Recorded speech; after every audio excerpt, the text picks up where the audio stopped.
Travel ചെയ്ത് ജർമ്മനിൽ എത്താനായിട്ട്. അപ്പൊ എന്റെ പോക്കിലെ വരവരെ ഓർത്ത് എല്ലാവരും പ്രാർത്ഥിക്കണം.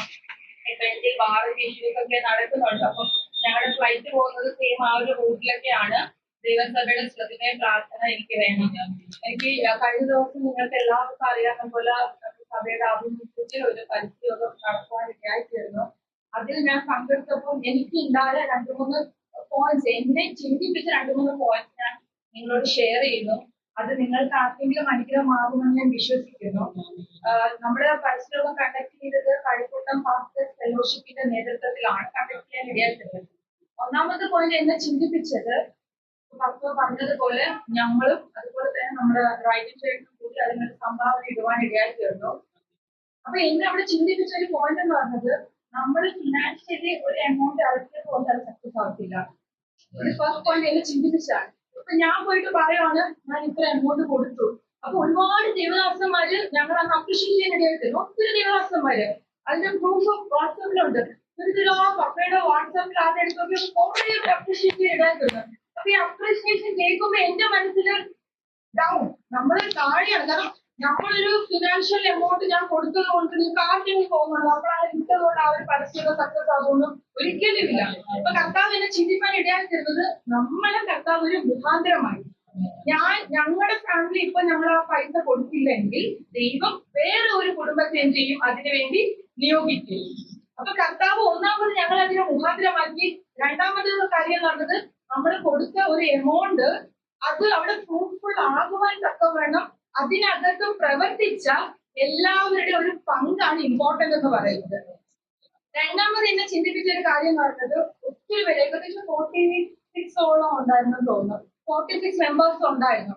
ഈ 46 മെമ്പേഴ്സിൽ ഞാൻ കണ്ട ഒരു 2-3 ദേവദാസന്മാർക്ക് ഒട്ടും വലിയ, അതിലൊരു ദേവദാസനെ ഞാൻ കണ്ടത് 4 പേര്. അതിലൊരു ദേവദാസന് ഒരു 1 സൈഡ് പാരാലിസിസ് ആണെന്ന് തോന്നുന്നു, 1 സൈഡ് ഫുള്ള് കൈയൊന്നും അനക്കാൻ പറ്റത്തില്ല. അപ്പൊ പാസ്റ്റർ നടക്കുന്നതിന് ഒരു കാലാണ് എടുത്ത് മൂവ് ചെയ്യാൻ പറ്റത്തുള്ളൂ. അപ്പൊ പതുക്കെ ഓരോ സ്റ്റെപ്പും ഓരോ കാല് വെച്ചാണ് പാസ്റ്റർ നടക്കുന്നത്. നമ്മൾ ഏകദേശം ഇതിൽ പ്ലാൻ ചെയ്തതുപോലെ 10 സ്പോട്ടാണ് പരസ്യത്തിന് പ്ലാൻ ചെയ്തത്. പക്ഷെ ദൈവത്തിന്റെ കൃപ കൊണ്ട് 11 പ്ലേസസ് കവർ ചെയ്യാൻ പറ്റി. ഈ 11 പ്ലേസസിലും നമുക്ക് അവിടെ പോയി ഇരിക്കാനായിട്ട് ഭവനങ്ങൾ ഇല്ലായിരുന്നു.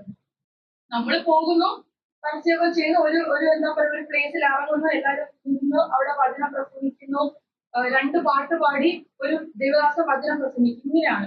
അത്രയും സമയം ഇവരിങ്ങനെ നിൽക്കുന്ന കണ്ടപ്പോ എന്റെ ഉള്ളിൽ ഇതിന് ഇത്രയും ശാരീരിക ക്ഷീണങ്ങൾ വകവയ്ക്കാതെ, ചിലയിടത്തൊന്നും ചെയറില്ല, ഒരിടത്ത് ഇരിക്കാനില്ല. പക്ഷെ എന്നിരുന്നാലും അത്രയും ആ ഒരു സെഗ്മെന്റ് കഴിയുന്നവര് 11 പ്ലേസിലും ഈ ദേവദാസന്മാർ എന്ത് ചെയ്തു, ഒരു ക്ഷീണമോ ഒരു പ്രയാസമോ ഒന്നും പറയാതെ എന്ത് ചെയ്ത് അവരവിടെ വന്ന് പ്രവർത്തിക്കുക. ഇതിൽ കിഡ്നി ഡിസീസ് ഉള്ളവരുണ്ടായിരുന്നു, ഷുഗർ പേഷ്യൻസ് ഉണ്ടായിരുന്നു. കാരണം ഇവരുടെ ഒരു ടൈം ടേബിൾ വെച്ച് നോക്കുമ്പോൾ ഓരോ ടൈമിങ്ങിൽ മാത്രമേ ഫുഡ് ഉള്ളൂ. പക്ഷെ ഞാൻ ചിന്തിച്ചത്, ദൈവം അവരുടെ ശാരീരിക ബലഹീനതയെ മറന്നുകൊണ്ട് അവർ ദൈവത്തിന്റെ സന്നിധിയിൽ നിന്നപ്പോൾ കർത്താവ് അവർക്ക് ബലം കൊടുത്തു. അതൊരു വലിയ സാക്ഷ്യമാണ്. നമുക്ക് 2 കാല് 2 കൈകളോട് നമ്മൾ പെട്ടെന്ന് പോകുന്നു, ഭക്തിക്കുന്നു, ഇന്ന സ്പോട്ടിൽ ഇറങ്ങുന്നു, പ്രസംഗിക്കും. പക്ഷെ ഈ ദേവദാസന്മാർ അവരുടെ ശാരീരിക ക്ഷീണം വകവയ്ക്കാതെ അവരെ കൂടെ വരുവാൻ ഇടയായിരുന്നു. ദൈവമക്കളെ, ഞാൻ ചിന്തിച്ചത് നമുക്കൊരു തലവേദന, ഒരു ജലദോഷം വന്ന് അപ്പൊ നമ്മൾ എന്ത് ചെയ്യും, ഉപവാസം ബ്രേക്ക് ചെയ്യും, പ്രാർത്ഥന ബ്രേക്ക് ചെയ്യും. ഞാൻ കണ്ടിട്ടുണ്ട് അങ്ങനെയുള്ള ആൾക്കാർ, ഞങ്ങളുടെ അവിടെ ചേർച്ചിലുള്ളവരുണ്ട്. പക്ഷെ ഒരു സൈഡ് ഫുള്ളും പാരാലിസിസ് ആയ ദേവദാസൻ, കിഡ്നി പ്രോബ്ലംസ് ഉള്ള പാസ്റ്റേഴ്സ്, അവരുടെ ആ ഒരു ദിവസം അവർ കൃത്യസമയത്ത് മരുന്ന് കഴിക്കേണ്ടവരായിരിക്കും. ഷുഗർ പേഷ്യൻസിന് കൃത്യസമയത്ത് ഭക്ഷണം കഴിച്ചില്ലെങ്കിൽ എന്തൊക്കെ പ്രോബ്ലംസ് ഉണ്ടാവും. പക്ഷെ അതൊന്നും അവർ വകവയ്ക്കാതെ ഈ ഒരു ടീമിന്റെ കൂടെ പ്രവർത്തിക്കാൻ ഇടയായിട്ടില്ല. മൂന്നാമത്തെ കാര്യം കർത്താവ് എന്നെ ചിന്തിപ്പിച്ചത്, ഈ 45 or 46 പീപ്പിളില് 26ഓളം ആൾക്കാരെന്ന് പറയുന്ന ദൈവദാസന്മാരാണ്. 26 ദൈവദാസന്മാർ. തീരദേശത്ത് ഏറ്റവും വലിയ സഭകളിൽ പ്രവർത്തിക്കുന്ന സഭാ ശുശ്രൂഷകന്മാർ, നല്ല രീതിയിൽ അവരുടെ സഭയെ നടത്തിക്കൊണ്ട് സഭാ ശുശ്രൂഷകന്മാർ. ഇതിലെ പപ്പേനെക്കാട്ടും ഏറ്റവും വയസ്സുള്ള ഒരു 80 വയസ്സ് 75 വയസ്സിന് മേലെയുള്ള ദേവദാസന്മാരുണ്ട്. പക്ഷെ ഞാൻ ചിന്തിച്ചത്, ഈ ദേവദാസന്മാർ ഇരിക്കുമ്പോ ഇവരില് ഏറ്റവും പ്രായം കുറഞ്ഞ ദേവദാസന്മാരായിരിക്കും ഓരോ കാര്യങ്ങൾ പറയുന്നത്. ഇന്നത് ചെയ്യണം, ഇന്ന ശുശ്രൂഷ നിങ്ങൾ ചെയ്യണമെന്ന് ഈ മുതിർന്ന ദേവദാസന്മാരോട് വയസ്സിൽ പ്രായം കുറഞ്ഞ ദേവദാസന്മാർ പറയുമ്പോൾ ഇവരത് അങ്ങനെ അനുസരിക്കുന്നു. അതും എനിക്ക് ആരും മുഖത്തിൽ ഒരു ഇതില്ലാതെ എല്ലാവരും ചിരിച്ചുകൊണ്ട് ഒരു ഒരു മൂന്ന് ദൈവാസനോട് അതിൽ പ്രായം കുറഞ്ഞ ഒരു ദിവസം ഏറ്റവും പ്രായം കുറഞ്ഞ ദൈവാസന്മാർ അതിനകത്തുണ്ട്. അവർ പെട്ടു പക്ഷേ അത് അങ്ങനെയല്ല, ഇവിടെ ഇങ്ങനെ നിൽക്കണം ഇങ്ങനെയാണെന്ന് പറഞ്ഞു. അവര് ഒരു ചെറു പുഞ്ചിരിയോട് കൂടി ആദ്യം ഏറ്റെടുത്തിട്ട് ഓക്കെ ദൈവാസൻ ഞങ്ങളത് ചെയ്യാം. എനിക്ക് അതൊക്കെ എന്ന് പറഞ്ഞാൽ ഭയങ്കര ഒരു സന്തോഷം. ഇപ്പൊ നമ്മളിലെ ഏറ്റവും മൂത്ത ആൾക്കാര് അല്ലെങ്കിൽ എന്തെങ്കിലും പറയുന്ന ചില സമയത്ത് നമുക്ക് തോന്നല്ലോ അവരെന്നെ ഉപദേശിക്കാനാവില്ല, അവരെന്നെ പക്ഷെ ഈ ദൈവദാസന്മാർ പരസ്പരം പ്രായം വകവയ്ക്കാതെ ആ കൂട്ടായ്മയിൽ കടന്നു വന്ന് അവർക്ക് കിട്ടിയ ഉപദേശം. നാലാമത്തെ കാര്യം പറഞ്ഞത് അതിൽ പ്രസംഗിക്കാൻ സ്വാതന്ത്ര്യമുള്ള ഒത്തിരി ദൈവദാസന്മാരുണ്ട്. എനിക്ക് പേഴ്സണലി അറിയാൻ ഒത്തിരി പേരുണ്ട്.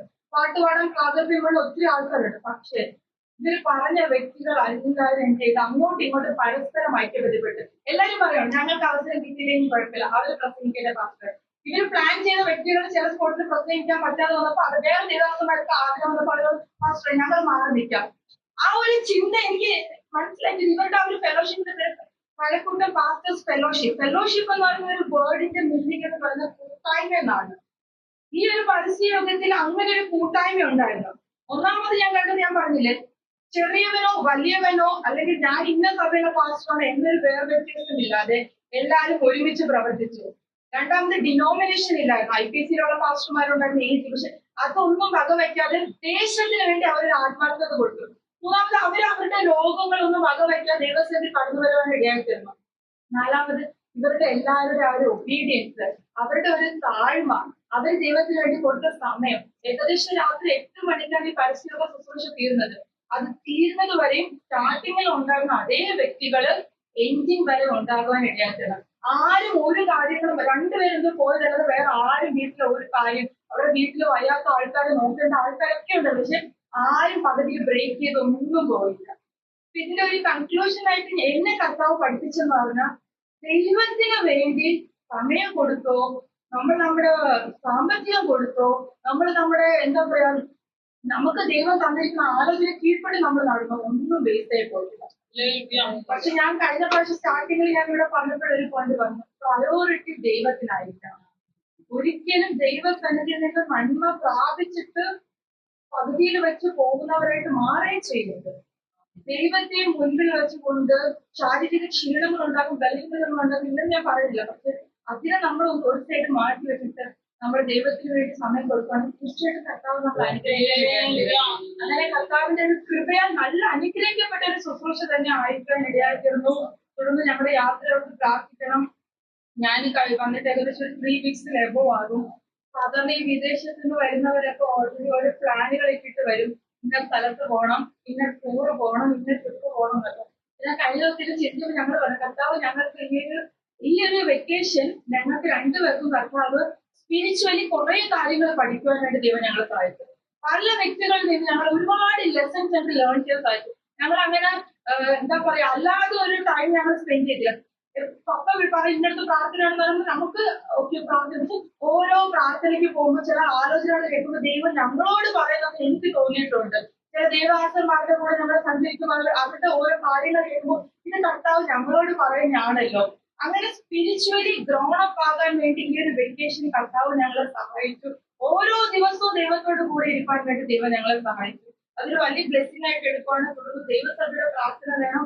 നിങ്ങളുടെ ഒരു സഹകരണം നമ്മുടെ ചേർച്ചിന് ഏറ്റവും സപ്പോർട്ടീവ് തന്നെയാണ്. എനിക്കറിയാം നിങ്ങൾ ചേച്ചി പറഞ്ഞപോലെ നിങ്ങൾ എല്ലാവരും ഞങ്ങൾക്ക് വേണ്ടി പ്രാർത്ഥിക്കുന്നുണ്ട്. പരസ്പരം നമ്മൾ അങ്ങോട്ടും ഇങ്ങോട്ടും പ്രാർത്ഥിക്കുന്നതുകൊണ്ടാണ് നമ്മൾ നിന്ന് പോകുന്നത്. വീണ്ടും നിങ്ങൾ എല്ലാവരും ഞങ്ങളെ ഓർത്ത് പ്രാർത്ഥിക്കണം. എന്റെ ഹസ്ബൻഡിനോട് മിനിസ്റ്റർ ചെയ്യുന്നുണ്ട്. ഹസ്ബൻഡിന് മിനിസ്റ്ററിയോട് നിങ്ങൾ പ്രാർത്ഥിക്കണം. ദൈവനാമത്തിൽ നിങ്ങൾ എല്ലാവരെയും അനുഗ്രഹിക്കുന്നു. സാക്ഷ്യത്തിൽ നിന്നുള്ളൂ.